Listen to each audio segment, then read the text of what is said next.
En Juan dice en el versículo 35, el siguiente día otra vez estaba Juan y 2 de sus discípulos. Y mirando a Yeshua que andaba por allí, dijo, he aquí el Cordero de Dios.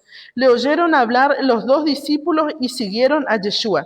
Entonces acá podemos ver que el siguiente día, ¿sí? Estamos al tercer día, ¿sí? De la fiesta previo a Pesach. ¿Por qué? Porque a los 10 días vamos a leer Éxodo 12, del 1 al 3. Habló Yahweh a Moisés y a Aarón en la tierra de Egipto, diciendo, este mes os será principio de los meses para vosotros. Será este el primero en los meses del año. Hablad a toda la congregación de Israel, diciendo, el 10 de este mes, tómese cada uno corderos según la familia de los padres, un cordero por familia. Muy bien. Entonces, el 10 de Abib se preparaba el cordero y el cordero tenía que estar 4 días, ¿sí? En preparación. ¿Cuántos días? Un día, ¿qué significa en las Escrituras? Un día, ¿qué significa? 1000 años. Presten atención acá. El cordero de Pesach, del Éxodo, lo tomaban el 10 de abril y lo guardaban, ¿sí? Lo inspeccionaban 4 días para que no tenga mancha, no tenga tacha, no tenga heridita, no tenga absolutamente nada, tenía que ser sano, perfecto, ¿sí? ¿Cuántos días el Señor se preparó para venir al mundo? 4 días, 4 milenios, ¿sí? ¿Estamos bien hasta ahí? Porque desde Adán a Yeshua hay 4 milenios, ¿sí? De Yeshua a 2000 hay 2 milenios. Del 2000 al milenio hay 1 milenio, ¿sí? Son 7 milenios, ¿sí o no? ¿Estamos bien hasta ahí? Muy bien. Entonces Yeshua, así como el Cordero de Dios se preparaba 4 días, Yeshua, ¿sí? Estuvo 4 días, 4 milenios, preparándose para venir al mundo, a morir, a ser el Cordero de Dios. Y cuando llega, Juan dice, este es el Cordero de Dios que quita el pecado del mundo, ¿sí? El que es perfecto. Estaban preparando muchísimos corderos en el templo, ¿sí? Para sacrificar, porque eran muchísimos los sacrificios que se hacían. Pero Juan le dice, este es, todo eso es vano, podemos decir de alguna manera. Este es el Cordero perfecto, que se está preparando para limpiarnos verdaderamente de los pecados, ¿sí? Muy bien. Entonces, este también se llama Abib o también Nisan, ¿sí? Nisan. ¿Abib? Sí, Abib o Nisan. ¿Es el mismo mes? Sí, porque este mes puso Dios y este mes ellos trajeron de Babilonia este nombre.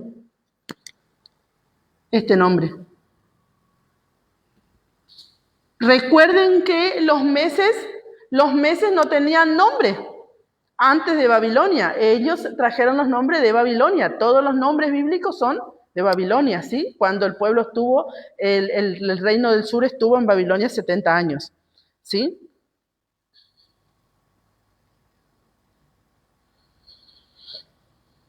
Y volviéndose, ¿sí? El 38. Solo Abib y Nisan son bíblicos. Sí, este es el único bíblico que puso Dios como el Shabbat, por ejemplo. El único día que Dios puso nombre, el Shabbat.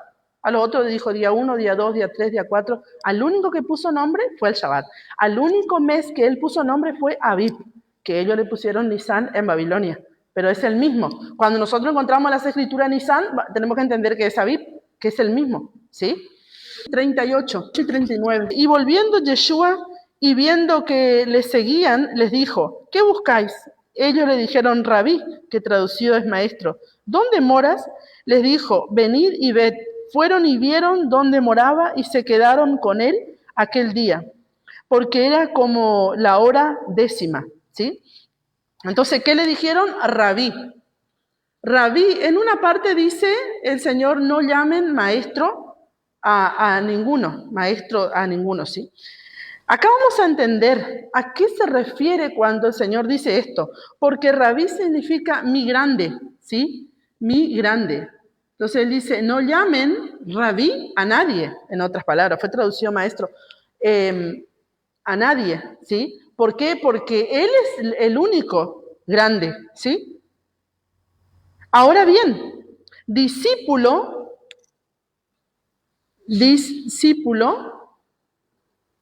en griego, ¿sí? Discípulo en griego. Entonces, ¿qué significa rabí? Mi grande. Discípulo en griego es matetov. Matetov. ¿Sí? Así. Discípulo griego, dice. Discípulo en griego es matetov, ¿sí? Y el equivalente en hebreo es talmid, ¿sí? En hebreo, en griego. En hebreo es talmid.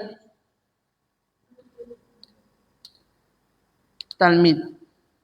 ¿Sí? Muy bien. Y talmid significa estudiar. Estudiar. ¿Qué hace un discípulo? Estudia, estudiar. Todos estudiamos.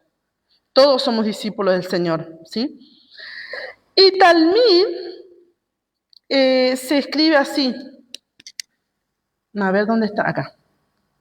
La tab. A ver. Esta es la...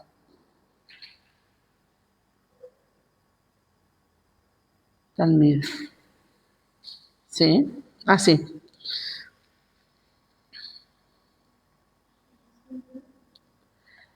Es la tab, lamed, mem, yud y dalet. Talmid.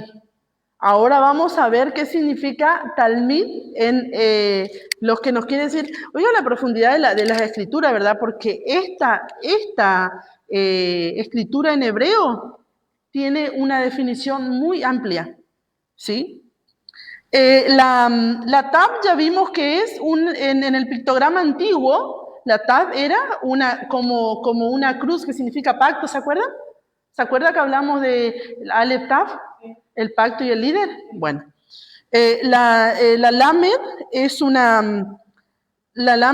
un tipo, un callado, ¿sí? Así.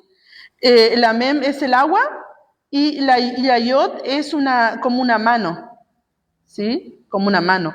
Y la dalet es una puerta, ¿sí? Ahora yo le voy a dictar lo que significa esto, ¿sí?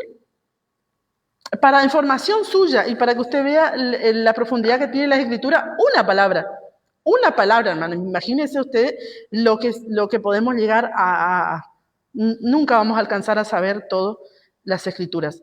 Escriban ahí.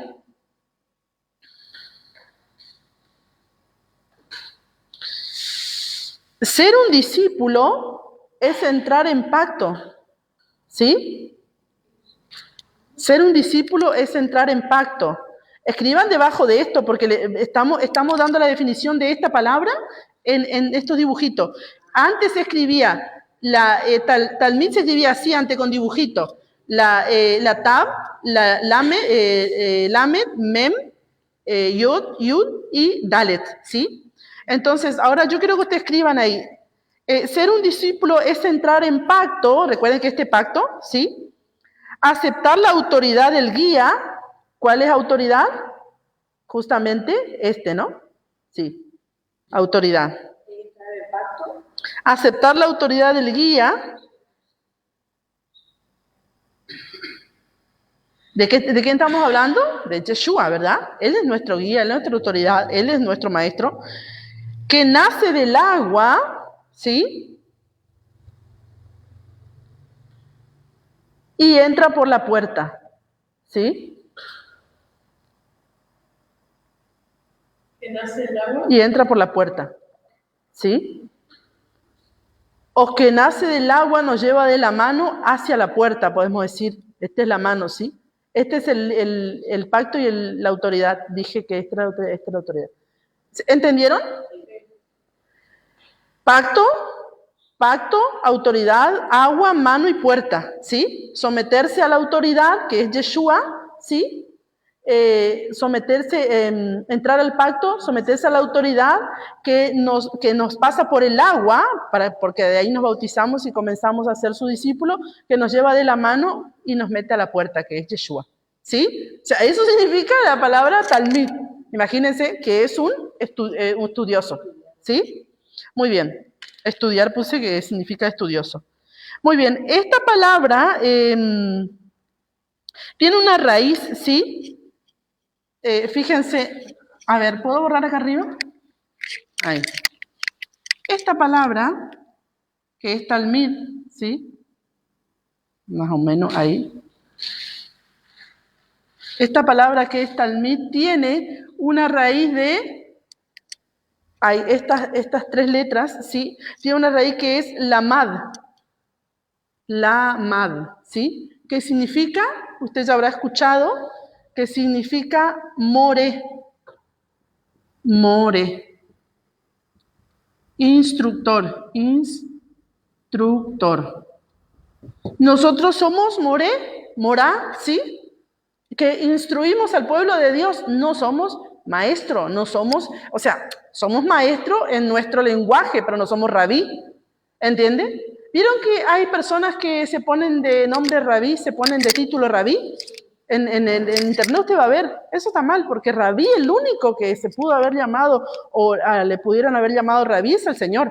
Te pueden decir morá, pero rabí no. Lo primero que dice Lamad, que es la raíz de talmid, ¿sí? Que toma estas dos palabras. Porque las palabras tienen raíces, hermanos, hermanas, de ahí salen otras palabras. Y de estas salen otra y otra. Es profundísima la palabra. ¿Entiende? Por eso dice que es una fuente inagotable de sabiduría. Esa es la palabra. Porque no tiene final. Muy bien. Vamos a avanzar. Dice que fueron y vieron dónde moraba y se quedaron con él, dice, porque era como la hora 10, ¿sí? Muy bien, la hora 10, esto es muy interesante porque el 10, décima, ¿sí? Representa la autoridad de Dios. Autoridad de Dios, ¿sí? Nosotros podemos ver que hubo 10 plagas, hubo 10 veces, por ejemplo, que el Señor dijo que era bueno todo lo que Dios creó, ¿sí? Tenemos un montón de 10 en las Escrituras que nos hablan de la autoridad de Dios, ¿sí? Entonces, es importante esta hora, ¿sí? Muy bien. Andrés, hermano de Simón Pedro, era uno de los que habían oído a Juan y habían seguido a Yeshua. Este halló primero a su hermano Simón y le dijo: hemos hallado al maestro, que traducido es el Cristo. Cristo, ¿sí? ¿Qué significa Cristo? Mesías, ¿sí? Cristo, Mesías. Hemos hallado al Mesías, ¿sí? Ungido también, ¿sí? Marcos 11, 2 al 3. Y le dijo: id a la aldea que está enfrente de vosotros, y luego que entráis en ella hallaréis un pollín atado, en el cual ningún hombre ha montado, desátalo y traedlo. Y si alguno dijere: ¿por qué hacéis eso? Decid que el Señor lo necesita y que luego lo devolverá. Porque acostumbraban siempre el rey acostumbraba a subir encima de un pollino, ¿verdad? Entonces el Señor tomó este lugar porque Él era el rey, ¿sí? Más allá de que hay una conexión muy importante que yo ya expliqué, no sé si usted se acuerda, con Efraín, porque Oseas le llamó asno montés a Efraín, ¿sí? Recuerdan que Efraín es el nieto de Jacob, ¿sí? Que él lo adoptó y lo injertó en las 12 tribus. Entonces, qué interesante, porque nosotros, los dispersos, que ahora venimos, sabemos que somos dispersos porque fuimos injertados y escuchamos la voz del Señor, ¿entiende? Y ahora guardamos la Torah de Dios. Entonces, ¿Eh? Por eso, el rey acostumbraba a entrar en un pollino. Entonces, Oseas, que es el que profetiza sobre el reino del norte que se dispersó y perdió su identidad, él habla de que Efraín fue llamado asno montés. Yo expliqué esto, pero voy a hablar porque es muy importante. Y el Señor dice en su palabra, en Éxodo, dice que el pueblo de Israel debía pagar al primogénito del asno con un cordero. Si no le redimía con un cordero, tenía que matar al asno, porque él no quería asno. ¿Se acuerdan cuando enseñé sobre la profecía? Que él no quería asno. Él dijo, ¿me traen un cordero o matan el asno? Pues yo no quiero asno. ¿Sí? Entonces, también hay esta interpretación que me parece muy interesante, que el Señor entró en un asno también por esto, más allá de que él era el rey, él era el cordero que estaba redimiendo a ese asno. ¿Quién era el asno? Efraín, que dice el Señor que Efraín es su hijo amado, su primogénito. Entonces después el Señor dice en su palabra por medio de los profetas que nosotros somos la congregación de los primogénitos por medio de Efraín. ¿Entiende la conexión que hay? Eso es muy importante porque es todo profético. Muy bien, Mateos 11, 2 al 6. Y al oír Juan en la cárcel de los hechos de Cristo, le envió 2 de sus discípulos. ¿Sí o no? Sí. Para preguntarle, ¿eres tú aquel que había de venir o esperamos a otro? Respondió Yeshua, les dijo, id y haced saber a Juan las cosas que oís y veis. Los ciegos ven, los cojos andan, los leprosos son limpiados, los sordos oyen, los muertos son resucitados, y a los pobres he anunciado el Evangelio. Y bienaventurado es el que no haya tropiezo en mí. Ahí está. Bienaventurado el que no haya tropiezo en mí. ¿Sí? Entonces, ¿por qué Juan le pregunta esto? ¿Eres tú el Cristo? ¿O esperamos a otro? Siento que Juan le había dicho, este es el Cordero de Dios que quita el pecado del mundo. ¿Acaso Juan dudó? No, lo que pasa es que los judíos, ¿sí? Esperaban, un grupo esperaba, ¿sí? A un Mesías, Ben Yosef, hijo de José, hablando de José de la profecía de Egipto, ¿verdad? Y había otro grupo que esperaba el Mesías, Ben David, el hijo de David. ¿Entiendes? Entonces Juan le preguntó, ¿eres tú o vamos a esperar a otro? No es que él dudó, sino que ellos tenían este entendimiento, que ellos estaban esperando un Mesías Ben David y otros esperaban un Mesías Ben Joseph, o sea, Ben José, hijo de José. ¿Te está explicado? Juan 18:36. San Juan 18:36 dice, mi reino no es de este mundo. Si mi reino fuera de este mundo, mis servidores pelearían para que yo no fuera entregado a los judíos, pero mi reino no es de aquí. Le dijo entonces Pilato, ¿luego eres tú rey? Respondió Yeshua, tú dices que yo soy rey. Yo para esto he venido y para esto he venido al mundo. Para esto he nacido y para esto he venido al mundo, para dar testimonio a la verdad. Todo aquel que es de la verdad oye mi voz. ¿Entienden? Todo aquel que es de la verdad oye mi voz. Le dijo Pilato, ¿qué es la verdad? Y cuando hubo dicho esto, salió otra vez a los judíos y les dijo, yo no hallo en él ningún delito. Entonces el Señor dijo, yo no soy mi reino no es de este mundo, porque el reino del Señor no es justamente de este mundo donde nosotros vamos a ir a pelear para traer gente, sacar gente para que venga el Señor, no, porque su reino es espiritual, o sea, es un mover, sí, de fe. No vamos a estar trayendo a la gente a la fuerza, es por fe, ¿verdad? Entonces el Señor le dice, si mi reino fuera de este mundo, le dice el Señor, mis servidores, dice, pelearían por mí, o sea, mis adeptos pelearían por mí y me defenderían que no me maten los romanos. Muy bien, seguimos, Lucas 13, 1 al 3. En este mismo tiempo estaban allí algunos que le contaban acerca de los galileos cuya sangre Pilato había mezclado con los sacrificios de ellos. Respondiendo Yeshua le dijo, ¿pensáis que estos galileos, porque padecieron tales cosas, eran más pecadores que todos los galileos? Os digo, no. Antes, si no os arrepentís, todos pereceréis igualmente. Totalmente. Muy bien, entonces el tema aquí es muchas veces justamente lo que pensamos, muchas veces que, porque está padeciendo cierta cosa, es un pecador. Sí, el Señor dice, si no se arrepienten, todos son pecadores. Todos tenemos que arrepentirnos, ¿sí?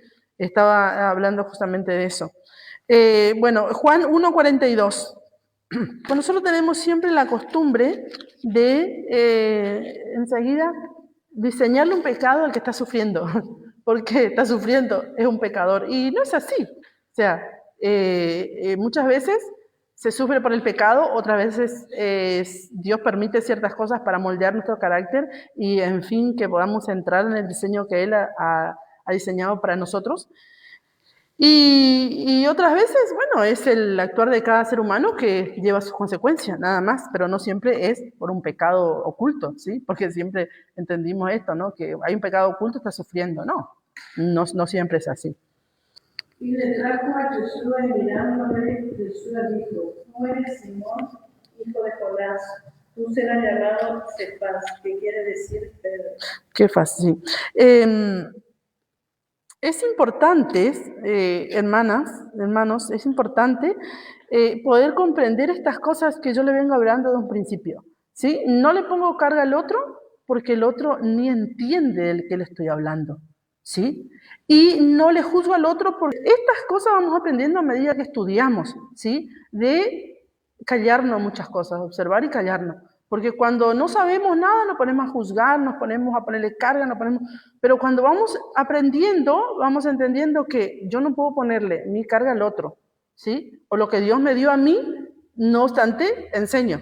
Ustedes van a enseñar, pero no van a estar, por ejemplo, que le vaya una hermana en Cristo a comprarle mortadela a Tati y Tati se ponga a reprenderla. ¿Por qué le va a poner carga a la hermana que su pastor ni le enseña? La hermana ni sabe dónde nació Jesús. O sea, ¿entienden? No puedo ponerle carga sobre la otra, nada más me queda orar que Dios traiga la revelación de la restauración de Israel sobre los suyos. Los que son suyos oyen su voz y le siguen, ¿sí? No obstante, muchos serán salvos porque son llamados, no son escogidos. No son escogidos, una cosa es ser llamado, otra cosa es ser escogido. Son dos cosas distintas, yo ya expliqué, ¿se acuerdan? Bueno, el 42 entonces, desde el 40 vamos a leer, porque dije 40 al 42, vamos a leer. Andrés, hermano de Simón Pedro, era uno de los dos que había oído a Juan y habían seguido a Jesús. Este halló primero a su hermano Simón y le dijo, hemos hallado al Mesías, que traducido es el Cristo. Y le trajo a Jesús y mirándole, Jesús dijo, tú eres Simón, hijo de Jonás, tú serás llamado Cefas, que quiere decir Pedro. Claro, Cefa, que es Kefa, ¿sí? Kefa, muy bien. Entonces, Kefa significa piedrita. Piedrita, ¿sí? Piedrita. ¿Sí? Entonces, sí dice Cefa, pero es Kefas. Sí fue traducido Cefas. En Mateo 16, 13, viniendo Yeshua a la región de Cesarea de Filipo, preguntó a sus discípulos diciendo, ¿quién dicen los hombres que es el Hijo del Hombre? Ellos dijeron, unos Juan el Bautista, otro Elías y otro Jeremías y alguno de los profetas. Él les dijo, ¿y vosotros quién decís que soy yo? Respondió Simón Pedro, Kefas, dijo, tú eres el Cristo, el Hijo del Dios viviente. Entonces le respondió Yeshua, bienaventurado eres Simón, hijo de Jonás, porque no te lo reveló carne ni sangre, sino mi Padre que está en los cielos. Y yo también te digo que tú eres Pedro, y sobre esta roca edificaré mi iglesia, mi quejilá, y las puertas del Hades no prevalecerán contra ella. Entonces, acá está hablando de el nombre del Señor. Entonces, ¿qué dicen los católicos? Que edificó la iglesia sobre Pedro, porque dijo, tú eres Pedro y sobre esta roca edificaré mi iglesia. Pero roca acá, roca, ¿sí? La palabra roca acá, ¿sí? Tiene que ver con como Rocalloso. No está hablando de Pedro aquí, entonces tenemos que entender que el contexto, justamente hablando del texto, es el nombre del Señor, porque él comienza diciendo, ¿qué le dicen los hombres? No comienza diciendo Pedro como, ¿qué significa Pedro? No, él está hablando de él. Entonces, entre un ida y vuelta, tú eres, uno dice en Jeremías, otro dice en los profetas, habla Pedro y dice, tú eres el Cristo. Y dice, muy bien, no te reveló carne y sangre, sino mi Padre que está en los cielos. Entonces dice, y yo te digo que tú eres Pedro, tú eres Kefas, piedrita. Sobre esta roca, sobre esta rocallosa, sobre esta majestad de roca que es el Cristo, sobre eso edificaré mi iglesia, mi quejilá. ¿Qué es quejilá? Iglesia. Quejilá tiene que ver con sacados fuera. Sacados fuera. ¿Sí?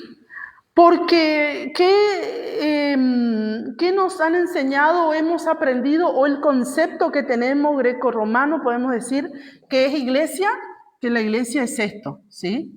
Un lugar donde se juntan un montón de personas a adorar al Señor. Y esto no es la iglesia del Señor. La iglesia del Señor somos nosotros, ¿sí? Ahora, el Señor dijo que su iglesia era la que estaba a los pies del monte. Su iglesia era la que estaba a los pies del monte, que son los sacados afuera. ¿Sacados afuera de qué? De Egipto. Sacados afuera de Padán Aram, nuestro padre Abraham. Sacado afuera nosotros ahora de Babilonia, dice, sal de ahí, pueblo mío. Los sacados afuera somos nosotros, la quejilá del Señor. No somos la iglesia en un entendimiento de que estamos entre cuatro paredes. No somos eso. Nosotros somos el templo de Dios y nosotros somos los sacados afuera de un sistema. ¿Entienden? Entonces, esto es realmente bien complicado porque digo complicado porque la gente no quiere dejar el sistema. ¿Entiende? Hay muchas personas que solo son llamados, no van a ser elegidos, no van a ser escogidos para ser la novia, son llamados para salvación, pero no son escogidos para ser la novia porque no están dispuestos a pagar un precio de quedarse solo, de seguir al Señor como el Señor manda. Aman al Señor, pero no están dispuestos a pagar un precio, ¿sí? Un precio que hoy se nota, pero más allá adelante, en los últimos tiempos finales, realmente será un precio muy alto que irá a pagar el que es escogido de Dios. ¿Entienden? Porque va a haber mucha oferta para dejar. Mateo 16, 18. Él le dice, tú eres Pedro, hijo de Jonás, dice ahí, ¿no? Este hijo de Jonás, no es que su padre era Jonás, sino que era un sentido metafórico del llamado a Pedro, ¿sí? 16. No sé, ya leímos ahí, sí. Porque Jonás, ¿puedo borrar? Simón, hijo de Jonás, porque Jonás significa paloma. Jonás significa paloma. ¿Sí?